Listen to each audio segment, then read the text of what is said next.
اور زیادتی کی ہے ریلوے افسر نے اس گارڈ کے ساتھ۔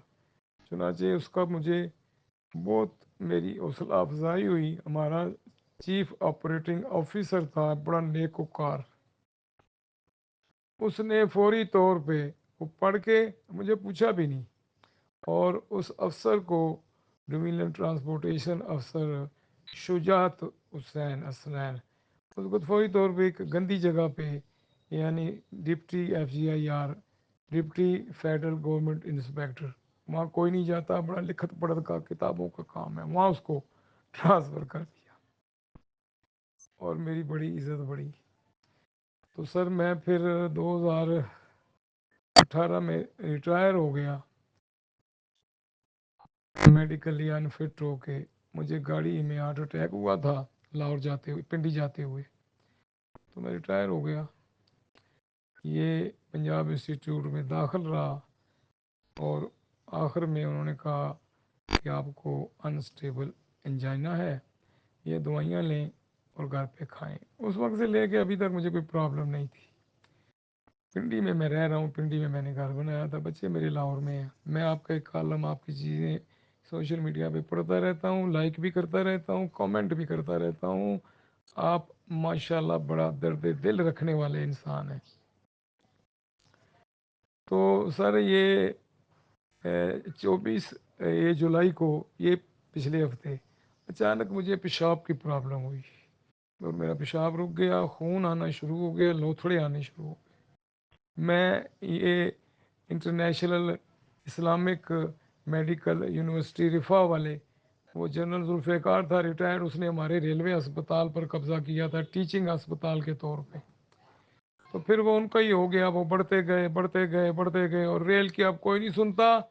یعنی ایون ریلوے ملازموں کو کہا جاتا ہے کہ پیسے دو، وہ بیچارے کہاں سے پیسے دیں گے؟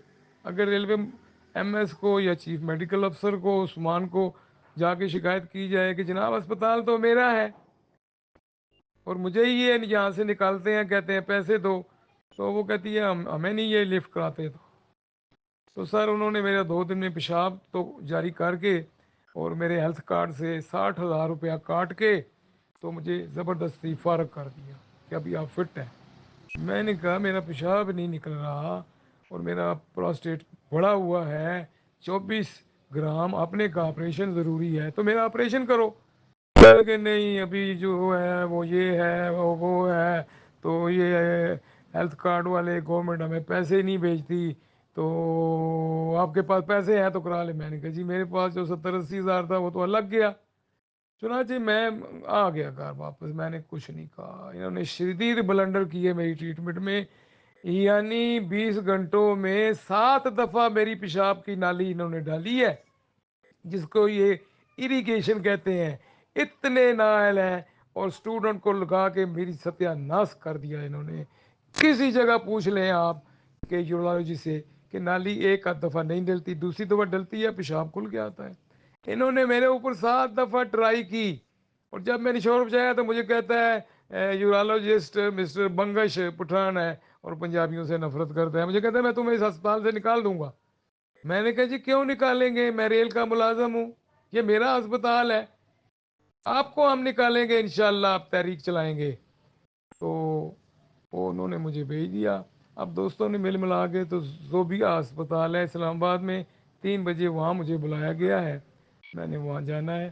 تو مجھے یاد آ گیا کہ فمان صاحب کو ایک دفعہ پھر میں یاد کروں، آپ میری کچھ مدد کریں، اور یہ ظالم کسائی ڈاکٹروں سے ان کے بارے میں کچھ لکھیں، میں آپ کو مزید شواہد دوں گا۔ یعنی ریلوے ہاسپٹل میں مچھر اور کھٹمل عام ہے۔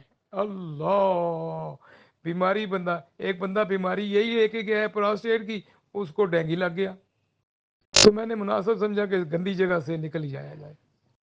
تو اس پہ سر تھوڑا سا ریسرچ کریں، اور پھر جو میرے سے معلومات آپ کو چاہیے وہ میں دوں گا۔ اور ہم چاہتے ہیں کہ ایک تحریک چلائیں ان کے خلاف، اشتہار لے کے کہ ریلوے اسپتال پر قبضہ ختم کرو، ریلوے اسپتال ریلوے ملازموں کا ہے، یہ ہماری پراپرٹی ہے، ہمارا علاج مفت کرو، آپ کی بڑی مہربانی ہوگی۔